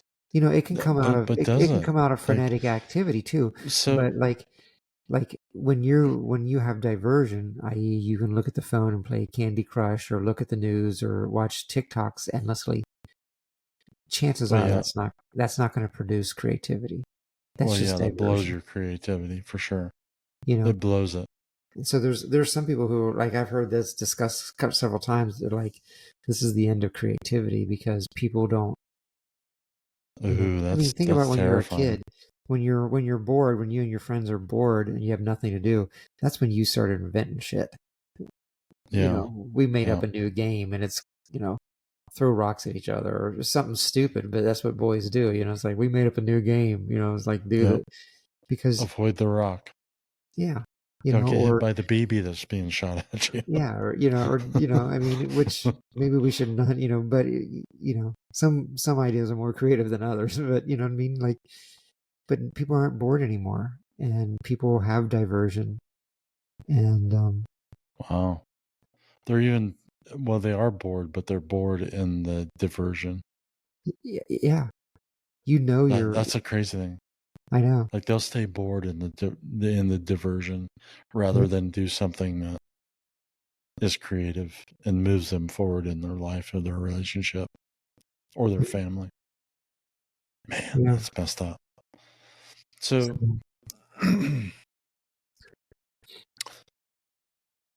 well, that's interesting. So, yeah. Anyway, yeah, we can close this out. I mean, we can keep Yeah. going. I've got a whole nother conversation there, but Yeah. as far as creativity and how that plays out, but no, I appreciate this, man. Well, no, we As can do it again. I'll leave everything set up, and if we want to do it again, I mean, nobody's at home. I don't feel like I was 100% tonight. Maybe you can piece something together that's useful. I don't know. oh no, the whole thing, like 95% of it's useful. Okay, well, Dude, I pay attention through the whole thing, even to myself and what's being said and how it's being said. My mm, words, my cussing, my like content. I'm fully aware of everything that's going on. This is actually a really good discussion. This is what I'm looking for. It's a candid discussion about life, basically. And I yeah, haven't figured out what that looks like or what it's going to be called or how that's going to play out in the podcast or how I'm going to represent that. But I think this is probably one of the more vital aspects to the podcast yeah, is these kind of conversations that it's not all about the darkness. It's about learning how to navigate life. It's not easy. yeah, It's hard. And that but what you share with a lot of people that I know is, well, you're a cyclist. Some people are into CrossFit or lifting, like my buddy's into lifting. Um, those physical activities in combination with trying to better yourself and positive thought process create positive change. yeah. Did you ever And think? Sometimes I think when I was doing that work with, the addicted people. What? okay, go. So, um, So start the sometimes, story some, over with here's the thing. Sometimes I just think we should not we should be because I don't like the word should. Sometimes in my life, I feel like I'm trying to replace detrimental addictions with more positive ones. In other words, you're always going to have addictions, so you try to move from one that's you try to pick one out that's like, this is bad for me. This is having detrimental effects for me. What can I do instead? You follow me? yeah, for And sure. like, in other words, if we're all addicted to something, maybe our efforts should not be at stopping the addiction. Maybe that's impossible. Mm, Okay. Maybe yeah. our efforts should be replacing bad addictions with better addictions. Yeah, and what's healthy because we think that okay, we come from this extreme. Let's say alcoholism. We'll just take alcoholism for that. We come from this extreme and then move into a different extreme, and that would be, let's just say, exercise. So we move from alcoholism to exercise. Is that better, or is there balance between the two? There is balance, but it's less damaging. It's better in that it's less damaging overall than alcoholism. It's not perfect. There is still damage to be had, but it's going to be less damaging than heavy use of alcohol. Okay. True. Yeah. In other words, maybe the enemy, maybe we've been struggling for normalcy and maybe nothing's normal. Maybe we're all addicted and maybe we should just be trying to. I was going to use the analogy. I tell Cindy this a lot and she kind of likes it. I don't know why, but you know how when you on the cartoons you see, on Tweety or something like that, you see the dog Butch, and he chases Sylvester or Tweety or whatever, and then he gets to the end of his rope, and he's like, and like has to stop because the chain pulls Right. tight, right? Right. Like sometimes I feel like we were all born in the doghouse, and we all have the chain. Everybody has the chain around the neck, and maybe our job is just to stretch the chain as far as we can go to get away from the doghouse that we were born with. In other words, Mm. maybe just to like look, if your parents gave you a shitty life, maybe your job is just to stretch the chain further away from that than rather than milling around that same damn doghouse. You stretch the chain and get away as far away from that as your chain will allow. But And maybe that we're doesn't, taught to break the chain. I don't know that you can. Well, Like, I that's the think you can question. stretch the chain, and I think that's about it. And your job is to, like, get away, stretch the chain from your shitty mother. No offense to her. All the offense to her. But you know what I'm saying? I was Like, just told she tried to punch my sister in the face. So at uh, whatever, what should be 70, 73. wow, She's punching my 60-year-old sister in the face. She's not right. that's And not that's the right. shame. So she's never learned.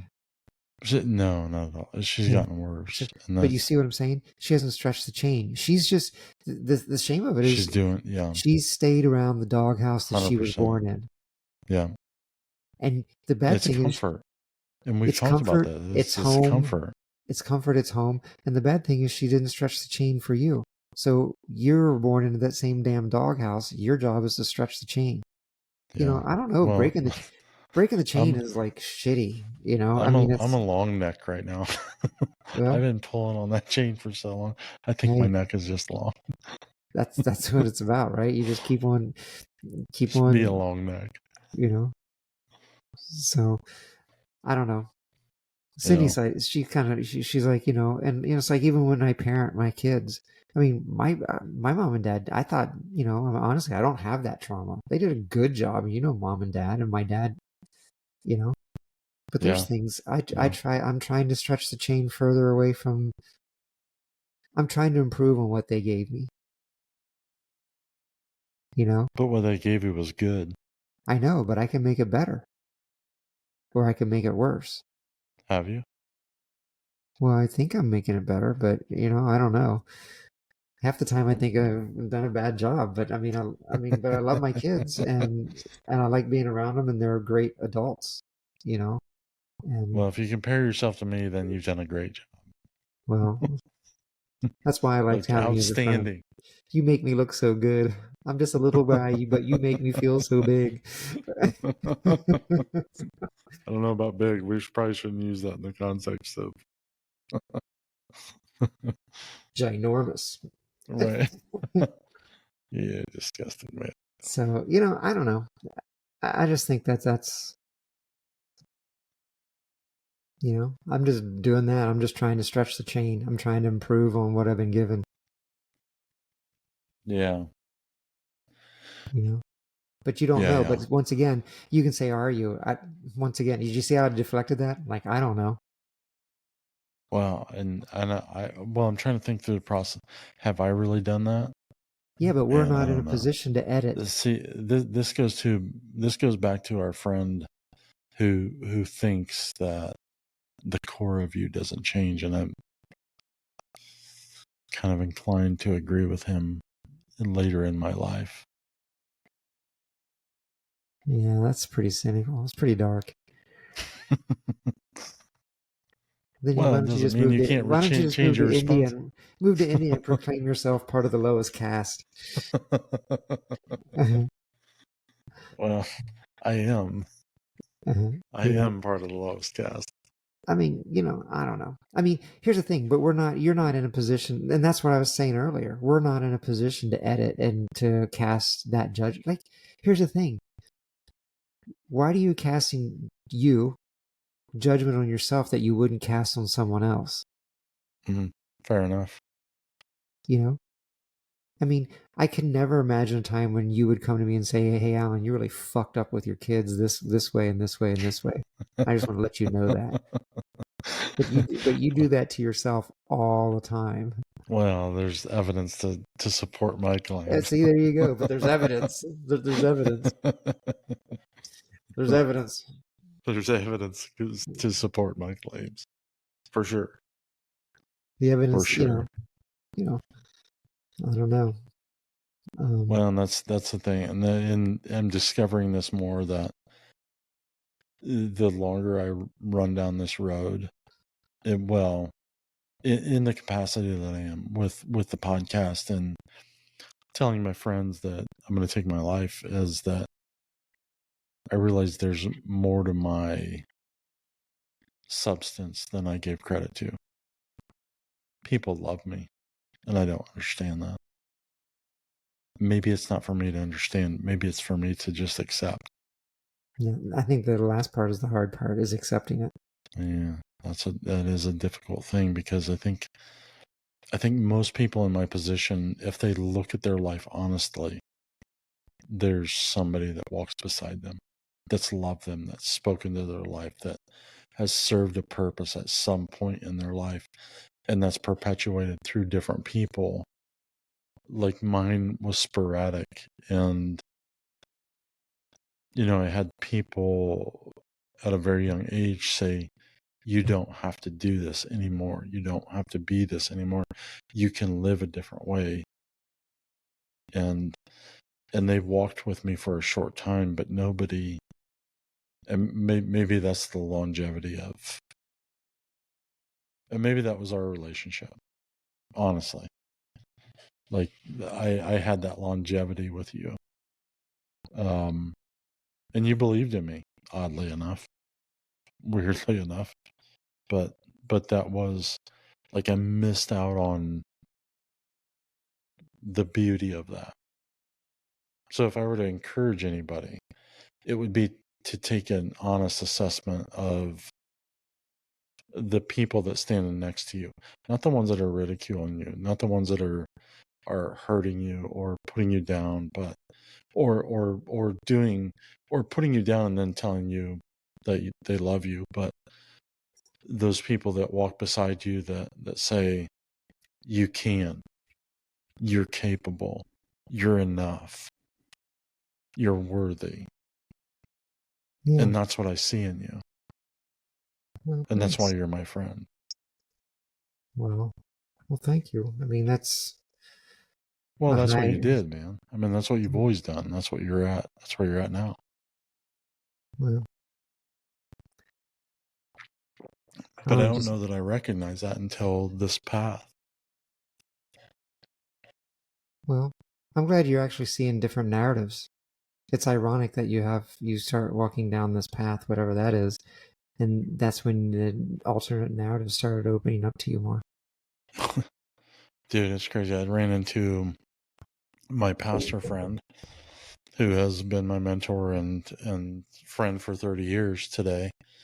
He was walking down the street, and I was like, my reverence for my faith has totally changed. My reverence for life has totally flipped. Because of this. Now, can I get myself out of this? Absolutely not.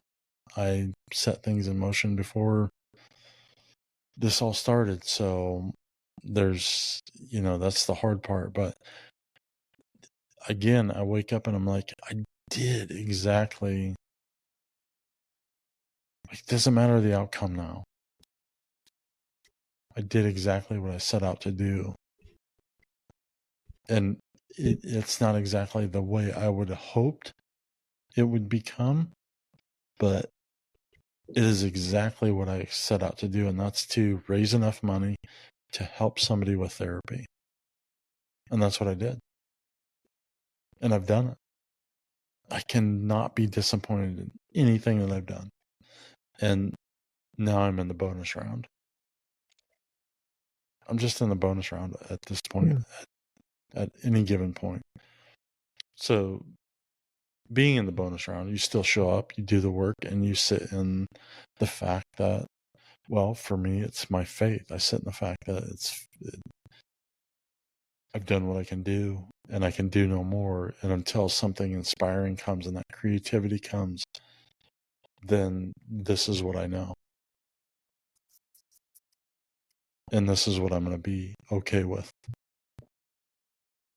I think you just need to continue to have the conversation about not just about suicide, but about mental health and about honesty and, you know, talking about the things that nobody feels,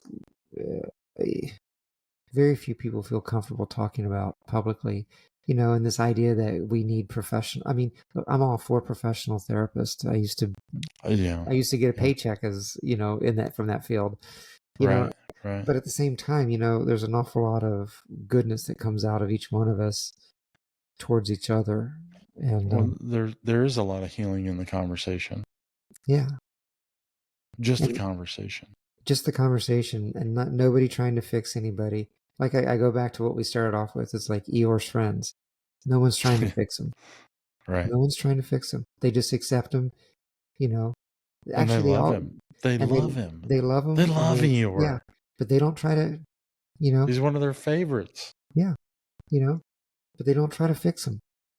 They don't. In other words, there's no normalcy in that story. That that Winnie the Pooh's normal or Rabbit's normal or like it's just I can't even remember Roo and Kanga and all those other people, but like there's no normalcy. Everybody's unique and special and individual, and I'm kind of tired of normalcy. It's way overrated, and Well, we focus on it heavily in this country. It seems like our friend who I kind of made distraught today sent me this. Let me see if I can find it real quick. It's a cartoon of Winnie the Pooh. Well, how weird is that?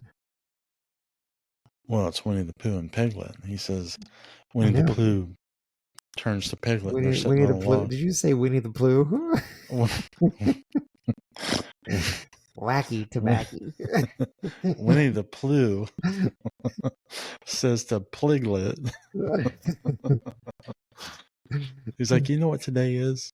Piglet looks at him. He says, no, Pooh, what's today? He's like, today is a good day to burn this motherfucker down. He's like, it is a good day, Pooh. Yeah. It's like, I don't remember that part of being part of the original Winnie the Pooh. I must have been on the part of the back page. original. Must have been on the back page. I didn't make it. That's in the epilogue. Yeah. It's the beginning that nobody reads. Yeah. But no, I think that's what you're saying is like no one. It's like just be, and you feel like crap. Let's talk about it. You feel like let's talk about it. Let's give people. I know people get encouraged when they hear the stories. And like I said, even me, like I freaking came through mental health system. I worked in the field, and to hear that one person a couple of weeks ago say, "Look, my husband said he wasn't depressed. He said he didn't feel depressed." Yeah. And it felt like she was even trying to make him more depressed than he said he. But, yeah. Well, it's because she was trying justifying. to find reason. Yeah. Yeah. But so even that. So then I'm like, oh, what I considered normal. Well, you're depressed. You're obviously depressed. I'm not so sure. Well, I'm not either. And the more I talk to people, the more I realize that, well, everybody struggles. Yeah. It's all funneled in this direction. Maybe they're not all suicidal, but they're all funneled in a direction of despair. Yeah. And maybe they can't wrap their head around, well, I'm going to take my own life. But, and that's great. Like, I'm not encouraging you to go take your life, but they're all funneled in this area of despair that they need somebody to walk next to them. Yeah. to understand them, to accept them, to love them, to say it's okay, to be like, your sadness is okay today. It's good. Mm-hmm. I'm just going to hug you. I'm not going to say anything. I'm not even going to do anything. I'm just going to be here in your presence. Mm-hmm. It's a weird thing. And I think we've, over the years we've had that. And I don't know that I've recognized that. But, I was always navel gazing. So I was always focused on myself. And, when I let a lot of that go, but I think because of those experiences, I was able to finally say enough is enough. I lasted long enough to say enough is enough. I'm no longer a victim. Yeah. I'm no longer going to do this way. And that's where, well, we talked about this, but that's where joy entered my life. Who's So, Joy? who's Joy? Well, she was a damn fine redhead. Does Joy come in the morning? Huh? She's Irish, redheaded, freckled, and Uh, quite beautiful and she comes in the morning, right? every day. I always used to laugh at church when they used to sing that song, Joy Comes in the Morning. I don't remember Oh, you don't remember that? that. Joy comes in the morning. And I'm like, made me giggle. Hey, we're talking to a bird, and Hey, you got to entertain yourself. Good little Christian boy has to entertain himself somehow. with the taboo of sex and religion, of course. Well, we can, like I said, if I come up with Yeah. something brilliant to talk about, I'll text you and say, well, let's get on and we'll talk. Well, we'll subject this a little more, but Maybe we no, can. this is what the raw conversation with real struggle creates opportunity for those that struggle and think it has to be right. It doesn't have to be right to start moving forward. Yeah. It just doesn't have to be right to start moving forward. Yeah. I don't even know what right is. Well, I don't either, but the process of saying, I don't like this about myself and I want to do something different is a peeling away of, well, we go Shrek on this. It's the onion. The deeper you go, the more you discover and the more potent or pungent it becomes. And it's like, if you deal with that, if you look at that, if you enter into that field, you can actually recognize a problem and start to get better. Yeah. If that makes sense. I mean, it's Yeah. like, peel it away, look at it, say, I don't want to be this, and start moving forward. And that's what's happened with me with pornography and even cussing recently, even though I cuss a little bit. I used to cuss a lot. I mean, it's peeling away. I love it. It's good. Maybe it will never I fully love to peel away. cuss. I like to cuss too, so it'll never fully peel away, but it will be not so inappropriate. Yeah. Like I said, I'm just trying not to aim it at people. I'm less worried about cussing than I am calling people an idiot or something like that thing that I do in my head. You moron. Like someone passing me, I'm The like, fucking, judgment, yeah. I'm just trying to focus on that. Like, so. Okay. Well, All right, man. Well, I appreciate the talks. I appreciate yeah, you. you didn't go disappear on me, so I know you probably want to hit that wacky tobacco a little bit more. Oh, I'm gonna hit it. Pliglet. You're I'm gonna gonna you'll be me and giggling to Pliglet. yourself, swearing at the dog, and talking about Pliglet to Piper the dog. It's Piper, Winnie the Pliglet, Win. Pliglet told me tonight, Piper, that that poo was loved. it's Oh, I Winnie the mean, Alan Pooh. told me that. It's Winnie the Pooh. Yeah, Pliglet Not and you got a lot of Pliglet and Pooh. Pliglet and Piper, Piper the dog. Piper, shut the fuck up. But I don't So swear yeah. as much, only to dogs. canine swearing. Fuckers. So, I privately swear. It's more of containing myself on this podcast. well, no, that's good. We really need to.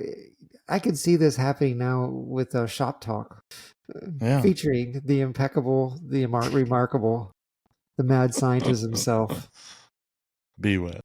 Bewit, with Bewitch ya. cameo appearances by who's wearing the same T-shirt he's wore for the last 3 days, and his wife has Yeah. not told him yet that he should probably change that. Right. Well, he doesn't stink yet. Yeah. No, It he smells like smells. food. I was saying he smells like food. Mhm. Smells like crab rangoon. It's You like, smell like a yum. ham. You smell like a ham sandwich, baby. I just want to eat you. I just want to eat you up. That's like 2-day-old ham sandwich right there, baby. Is that egg salad? little BO and some ham. Yum. I always think egg salad smells like BO anyway. So it's like, no, yeah, no, we should, but I don't know what we talk about with Shop Talk. Brian doesn't have any witticisms. Well, that's the beautiful thing. It's all the candid. Did I tell you I went and saw Godzilla? In the movie? Yeah, there's a Japanese version of Godzilla. They're all Japanese. We just put English to it. No, this is actually Japanese with it was overdubbed. You have to read it. It's just got closed caption. I went to the IMAX theater and saw it with a friend. The two boys went with me, and we were like 5 people in this IMAX theater Thursday night at 11 o'clock. No American wants to read I know, the fucking screen. like they're so lazy.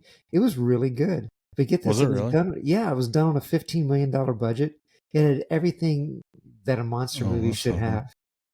$15 million budget is super duper low, and I was expecting like really sucky CGI, and I wouldn't say it was like the best, but it was really good, and there was a story, and because they're generally working on 50 million easy. Oh, easy, but easy 50 million. The director was the writer. See, and this is where the director was the director. He was the writer, and he was a CGI technician. So he was able to write the movie, direct it, and do the CGI. Isn't that crazy? And so he was able to basically value engineer the movie, and was able to do it for $15 million. It grossed $30 million in the United States. I think it grossed 15 on the first weekend in the United States, and I think it's up to 30 million or 45 million worldwide. But it was classic. At least double his money. I mean, it was classic. It was classic. It looked like all the old movies I watched when I was a kid on late night television with my uncle. It was like classic monster movies, and everybody was Asian. That's always fun. Yeah. So it was really very interesting. I think there was social commentary in the movie. Like you'd have to look for it, but so I think he would find it really fascinating. Yeah, I'm gonna call him this week and see what he's got going on. He had a knee replacement, so he's recuperating. But I think he's walking around now. Dude, knee replacements suck. So, yeah. Anything knee sucks. Yeah. Well, I didn't know you had contact with the man who I cut a wooden egg in half for. Yeah. That was a big egg. It was a huge egg. What was that like?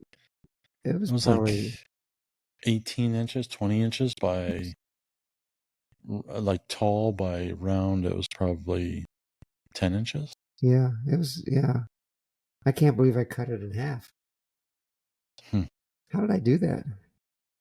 Dude, we figured out some weird shit over the course of our careers. Yeah. Even I have. Like I've invented stuff that you just can't do. Like there's no template out there for it. Yeah. Nothing.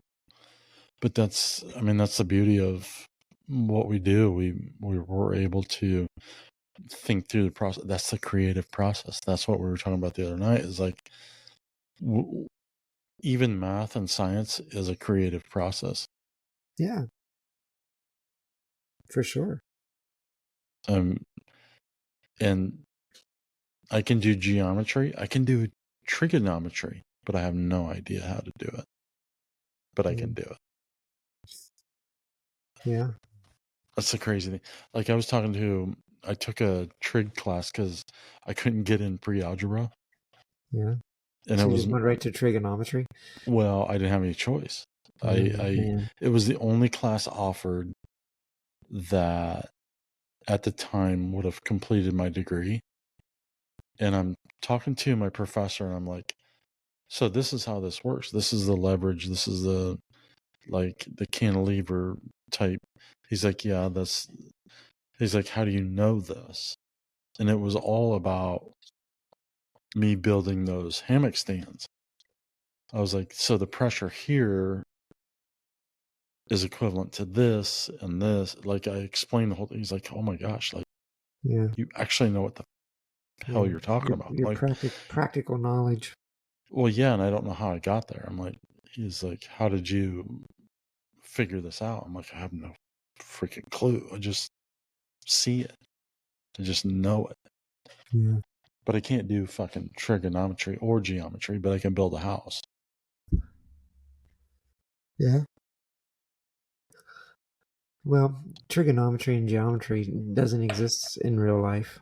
I mean, like, it's like fractions. What they teach kids in school for fractions, like, they should just teach what you see on a tape measure, because what's one Yeah, that's half? true. What's one half of one half? Well, you just double the Yeah. bottom number. It's a quarter. When you tell people that, they're like, "What?" I'm like, "Yeah, if you just stay within what you see on a tape measure, like Right. 377s doesn't exist in real life. Right. Yeah. It exists in the world of math, but it doesn't exist in real life. Yeah. In the practical application world, you know, like I don't, and I mean, I've been teaching a guy how to build a piece of furniture here in town, and he, like he can barely read a tape measure. He's like, it's 3 medium lines from the one. He's a college educated dude. three, 3 three medium lines. medium It's lines 1 from the plus 3 one. medium lines. So I'm like, okay, which tape measure is he using? That's probably 1/8 inch, because the medium lines would be half would be big line. That's beautiful. I So love it's either that. 3/8 or 3/4. I don't know which one, depending on how the tape that's measure. a that's a big difference between the two. Oh yeah, but people can't read tapes, and then and it's like, just teach people real fractions. Just teach people real fractions. It's like, Right. Real math. yeah, Like life applicable math. yeah, like like a 3, 4, 5 square. Like, I haven't even introduced him to that, because he's trying to figure out some angles, and I haven't introduced him to a 3, 4, 5 triangles, so he can set his one leg of his triangle. You know what I mean? Could be like, how'd you know that? Oh man. Because And you want to teach this crap. What's wrong with you? it's a squared plus b squared equals c squared. Moron. Moron. Dude, it's been like raining here for 2 days. It's been Really? cloudy and raining here for 2 days, and Christmas Day wasn't that sunny either, or the 26th wasn't that sunny either. That's crazy because you guys got nailed last year, right? Or the year before? We didn't get heavy. We haven't had heavy snow for a couple years now. Really? Yeah. Yeah, it was. Maybe it's been several years. You got just That one year hammered we out had there. like 25, 28 inches Yeah. in that one snow. Yeah. So maybe we'll get that. We usually tend to get them, but I don't know. I mean, look at Warsaw. Is the lake frozen? Not even close.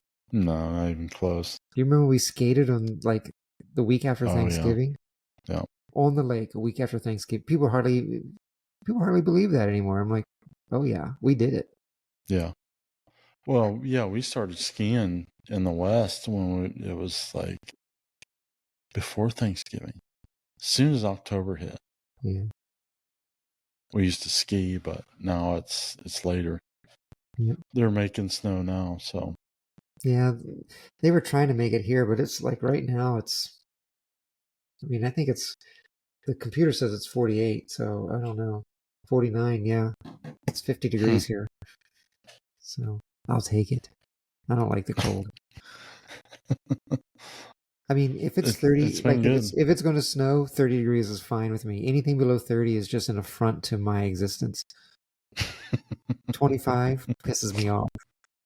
And then like when it was like 10 degrees, I'm so okay with that weather. I so hated Indiana when it was 10 degrees. Man. Well, I mean, the Midwest is much different than the West.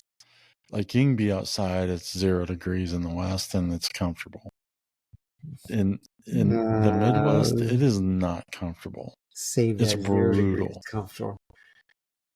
Dude, you sit around a gas fire out in the middle of the snow at 0 degrees. You're with people that are like-minded. It's easy. It's easy. It's easy. I've done it. Not interested. But you're not talking about humidity either. It's like dry snow. The older I get, I'm just not interested in the cold. Wow. One of my acquaintances' friends was telling me today. That's fair. He's like, I do ice plunges. He bought his own ice machine, so he can, even in the summer, he can have his 39-degree ice plunge. He goes, it's very clarifying for the mind. I go, I like my mind as cloudy as it is. I don't. That's why I drink. I don't want to be a shrunken testicle man because let's do the Wim Hof plunge. Mind over matter. The Minhof. Is that who it is? Minhof? Wim Hof, yeah. Yeah, I bought the book. I haven't listened to it yet. I'm interested though. Like, mind over matter is an interesting concept to me.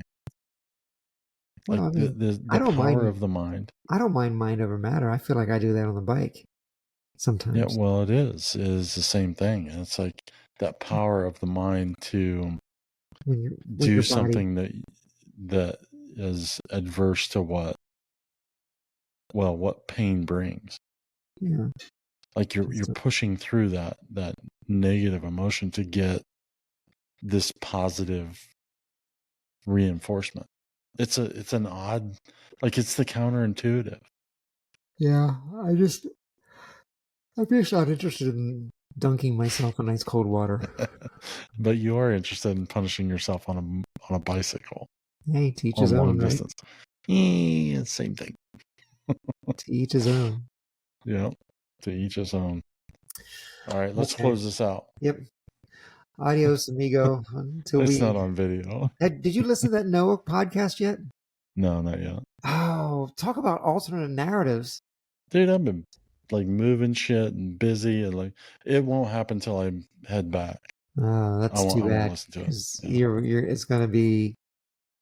I think you're gonna be like, holy shit. A few days. I'll listen to it on the road. Yeah. It'll be good. No, I'm not saying you should listen to it right now. I'm just saying you really enjoy it. Yeah. I know you'll really enjoy it. Well, I don't know that. Sometimes what works with me doesn't work for everybody else. Oh, yeah, that's true. So, okay. All right, man. Talk to you later. All right, sounds good. Thanks, man. I appreciate it. I'll probably talk with you tomorrow. Yeah. This is true. All right, later. All right, well, thanks for joining us on the Suicide Monk this week. I hope you enjoyed the conversation. If you want to get a hold of us, you can do so at www.thesuicidemonk.com. You can go there and listen to our podcast. It'll direct you right to Spotify. So if you do go to Spotify, please like and subscribe, and you'll get updates every week. Again, I am not a counselor. I do talk to counselors and various people just to hear their story and their opinions. Usually to try to give me a different perspective on life and the negative perspective that I have grown to despise in my life. So it's the positive people that keep me going, and it's people like you. So I love you all. Thank you again. And again, if you want to tell your story, just reach out. I will see you on the flip side. Suicide Monk out.